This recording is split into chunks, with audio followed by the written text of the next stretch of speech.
HP દેવ પૂજક છેલા વાહ મારે HP દેવ પૂજક છેલા છેલા છેલા પાટણ શહેરની પરખે નાનું પંખીના માળા જેવું ગામ, માખણિયા જેવું ગામ, અને એ ગામની અંદર મારું ટટાવાળા પરિવાર અને ટટાવાળા પરિવારના અંદર મારા બાબુ ડોહાની વસ્તીના અંદર બાબુ ડોહો પણ જોશી હતો અને એનો દીકરો પણ ભરત જોશી. અલ્યા જોશી તો બધા ઓળખતા હે. જોશી તો કોઈના ઘરે એમ નહીં હોય કે નહીં આવ્યો હોય. અમદાવાદના અંદર 545 વખત ભરત જોશી આવેલો છે. એ ભરત જોશીના દીકરા જેને કહેવાય રામ લખનની જોડી, એ રામ લખનની જોડી પલમાં ઉડી ગઈ. હે મારા ત્રિલોકના નાથ તારા ખજાના આવી તો શેની ખોટ પડી? તું એના બોલતા મુરલાને લૂંટી દીધા. એ તારા લૂંટવાતા તો એક દીકરાને જીવતો રાખવો હતો. આમ તો બે દીકરા પૈણાયેલા હતા. એક દીકરાને બેતારા વાળામાં બનાસકાંઠાની અંદર પૈણાયેલો હતો અને બીજાને છે તો અમદાવાદના અંદર પૈણાયેલો હતો. જે મોટો દીકરો હતો એને 2 દીકરા હતા. એ લગભગ 10-12 વર્ષ 15 વર્ષ એટલું થયું હશે દીકરાને પૈણીએ. અને 7-8 8-10 વર્ષના 2 દીકરા છે.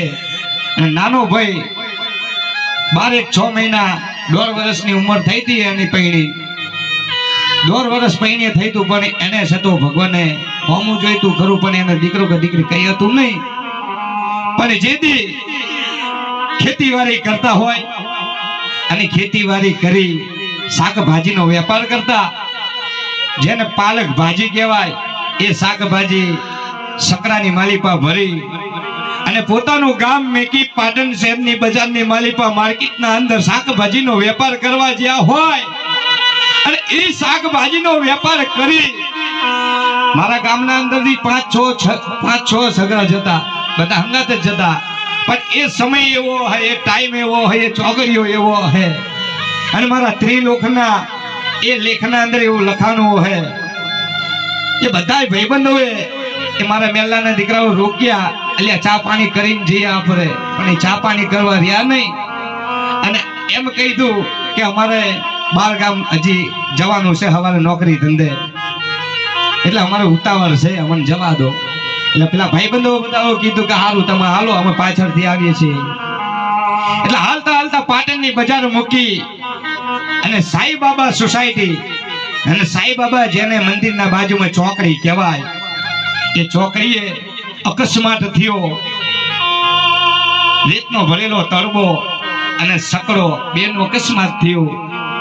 એક દીકરો છે ને તાનો તા મોટો દીકરો તાનો તા હમાઈ ગયો હતો અને તાનો તા ઓફ થઈ ગયો હતો. અને બીજા દીકરાને છે તો 108 ની માલિપા શ્વાસ જેને કહેવાય ઓક્સિજનની જે નસું આવે ને શ્વાસનરી, એ ચાલતી હતી. એ દીકરાને છે તો ધારપુરના માલિપા દવાખાને લઈ જઈને દાખલ કર્યો. પણ એ મારી ટટાવાળાની દેવી, મારી એ સવારાની દેવી, તને ક્યાં ખોટ લાગી? તું ડોક્ટર બનીને દીકરાને પણ તેને બચાયો. પણ કરમ કિસ્મતના અંદર જેટલું જીવવાનું લખ્યું છે ને એટલું જીવવાનું છે, ને બાકી જે આયા એ તો એકવાર જરૂર જવાના છે. પણ બે દીકરાઓને શાંતિની સ્વગતિ મળી. એક એવો મીઠુડો આલાપ ગાવો છે ત્યારે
સવારની જોગણી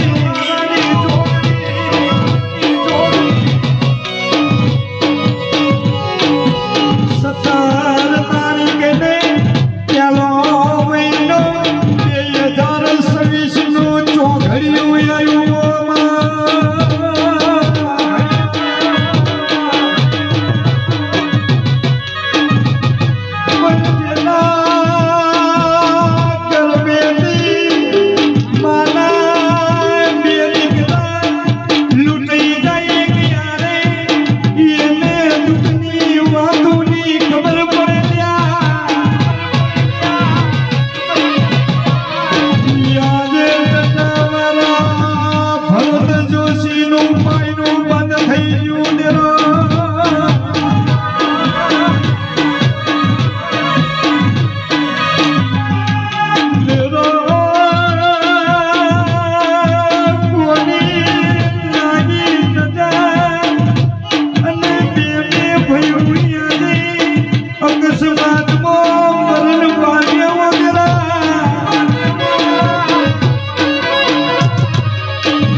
બોલો સદગુરુદેવનો